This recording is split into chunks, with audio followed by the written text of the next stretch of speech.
Ce que j'aime en fait, c'est faire beaucoup de découpage, coloriage, moi-même en fait, j'ai toujours aimé ça. Même étant petite, au grand désespoir de ma mère, ma chambre était envahie de papier découpé et petit à petit, j'ai eu envie de communiquer en fait, ce besoin de dessiner, de colorier et en fait, je ne fais pas de livres illustrés, je n'illustre pas d'histoires ou de contes. Je fais plus des cahiers d'activités, des imagiers, des livres qu'on regarde et qui font peut-être réfléchir, ou des livres d'activités dans lesquels je demande de faire des choses. Mais c'est surtout un mode de création que je propose. J'impose pas des choix dans les livres. Les enfants sont assez libres, en fait, de mettre leurs pattes, en fait, sur ces cahiers.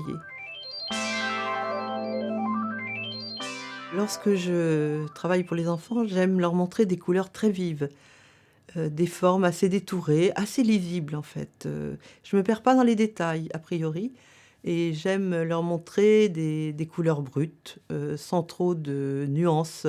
J'utilise beaucoup les couleurs primaires et aussi le noir et blanc. C'est des contrastes que j'aime beaucoup. Montrer que le noir c'est pas triste, il peut être assemblé à d'autres couleurs et tout un univers en fait, essayer de leur en mettre un peu plein les yeux.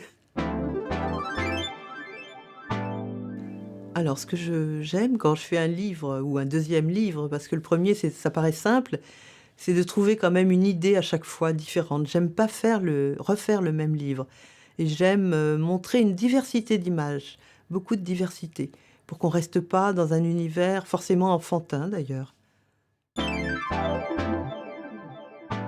Est-ce que je travaille toute la journée? Par exemple, on me pose souvent cette question. Alors quand je suis sur un projet, oui, toute la journée et plusieurs jours.